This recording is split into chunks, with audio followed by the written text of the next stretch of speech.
देश के पूर्व प्रधानमंत्री अटल बिहारी वाजपेयी के 101वीं जयंती समारोह के अवसर पर संपूर्ण देश भर में जन्म शताब्दी महोत्सव मनाया जा रहा है। उस श्रृंखला में नागपुर महानगर भाजपा द्वारा अटल संवाद सभा का आयोजन किया गया था, जहां विशेष रूप से केंद्रीय मंत्री नितिन गडकरी ने उपस्थितों को संबोधित किया। उस समय उन्होंने अपनी जीवन की अटल बिहारी वाजपेयी की यादों को साझा किया। बोलते हुए उन्होंने बताया कि भाजपा की प्रेरणा के रूप में हम अटल जी को भगवान मानते हैं। आज उनका जन्म शताब्दी समारोह मनाया जा रहा है। इस मौके पर हम अटल जी को शत शत नमन करते हैं। अटल बिहारी वाजपेयी ऐसे नेता थे जिन्होंने प्रतिकूल परिस्थिति में भारतीय जनता पार्टी को खड़ा किया। निरंतर विरोध और पराजय के बावजूद निष्ठा और समर्पण के साथ उन्होंने अपने जीवन का युवा समय पार्टी और राष्ट्र के लिए समर्पित किया। सत्ता कोसों दूर थी, लेकिन अटल जी अड़िग रहे। साथ ही गडकरी ने अटल बिहारी वाजपेयी के साथ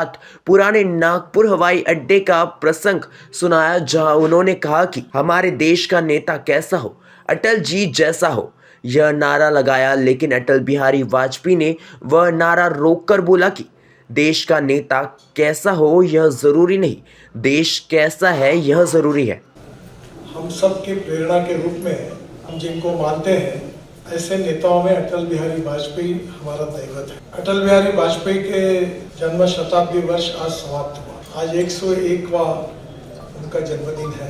ये 100 साल में देश के राजनीति का इतिहास स्वाभाविक रूप से इसका अनुभव हमारे बीच में से कुछ लोगों ने किया है और कुछ लोग नए प्रकार से जिनको पूर्व परिस्थिति का। अटल बिहारी वाजपेयी उन नेताओं में से थे कि जिन्होंने अपने पार्टी को बहुत ही प्रतिकूल परिस्थिति में उन्होंने पार्टी को खड़ा करने के लिए अपने जीवन के अच्छे साल, युवा साल जो थे वो समर्पित किए। तब परिस्थिति अच्छी नहीं थी, जीतने का तो सवाल ही नहीं उठता था और विशेष रूप से लगातार हार होती रहती थी। मान सम्मान प्रतिष्ठा नहीं थी, सत्ता कोसों में दूर थी।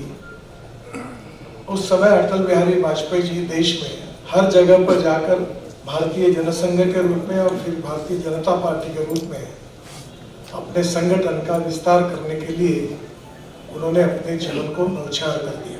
मैं जब यहाँ आया तो मैं याद कर रहा था कि अटल बिहारी वाजपेयी जी की सबसे पुरानी याद कौन सी है मेरे जीवन में। तो नागपुर के एयरपोर्ट पर रात को उस समय डकोटा करके फ्लाइट जो पार्सल होते थे वो कलकत्ता से मुंबई जाने वाले सब विमान जो कलकत्ता, मुंबई, चेन्नई, दिल्ली एक ही समय नागपुर में आते थे और इधर का सामान उधर और उधर का सामान उधर। रात को 1 और 2 बजे हवाई जहाज और उस समय अटल जी को थैली देने का कार्यक्रम था और मुझे लगता है कि मुश्किल से 1,51,000 रुपए की थैली उस समय तय हुई थी 1973 या 74 की बात। तो रात को 1-2 बजे मैं भी हमारे नगर भवन महाल वार्ड में कार्यकर्ता था, हाई स्कूल में HSC में पढ़ रहा था। तो उस समय सब कार्यकर्ता रात को अटल जी के स्वागत के लिए गए थे। ये जो पुराना हवाई अड्डा है अपना नागपुर का, वहाँ से एक मेन एंट्रेंस था, वहाँ से अंदर जाने की परमिशन मिलती थी। और जब अटल जी का आगमन हुआ तो रमेश दलाल जो थे, अभी अपने आज भी कार्यकर्ता है, और कुमार खान, उन्होंने एक नारा दिया कि देश का नेता कैसा हो, अटल बिहारी जैसा।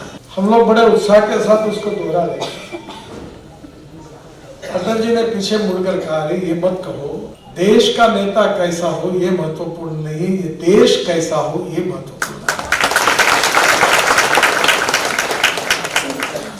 यानी देश के प्रति उनकी जो निष्ठा थी उसमें उन्होंने अपने अहम को, स्वयं को, मी को समर्पित किया कि ये देश कैसा होगा। और इसीलिए अटल बिहारी वाजपेयी जी के संपूर्ण जीवन में उनकी सबसे बड़ी निष्ठा अगर कोई थी वो राष्ट्र निष्ठा, ये उनकी सबसे बड़ी निष्ठा है। हमारे राष्ट्र को मातृभूमि मानते हैं और राष्ट्र हमको सर्वोपरि है। और ये देश केवल भूमि का टुकड़ा नहीं है, अटल जी की कविता है, और ये हमारी मातृभूमि है, माँ के बराबर है, माँ से भी ज्यादा हम इस भूमि को मानते हैं जिसने हमको जन्म दिया है। और इस भूमि के विकास के लिए सर्वोपरि हम प्रयत्न करेंगे, यह भाव उनके जीवन का विचार था। के बाद पहली बार इमरजेंसी के विरोध में सारे लोगों ने मिलकर के जनता दल बनाया और जनता दल बनाने के बाद दोहरी सदस्यता के आधार पर यह निर्णय लेना था। दोहरी सदस्यता का तात्पर्य यह था कि जनता दल का भी सदस्य हो और संघ का स्वयंसेवक भी हो। ये बात नहीं चलेगी, ऐसी कुछ लोगों ने उत्पन्न की। भारतीय जनसंघ के वे नेता जो जनता दल से निर्वाचित होकर केंद्र में मंत्री थे, शायद कोई दूसरी राजनीतिक पक्ष के लोग होते तो अपनी केंद्रीय सत्ता बरकरार रखने के खातिर वो समझौता कर लेते हैं, लेकिन हम हमारे विचारों से, हमारे संस्कारों से समझौता नहीं करेंगे।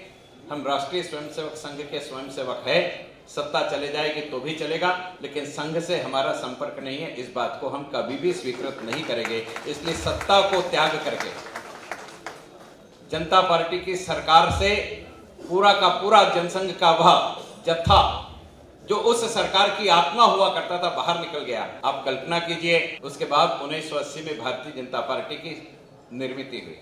হে আপনার হনক কামত লগাওক আজিয়ে কল করক 1-800-313-1212 লো।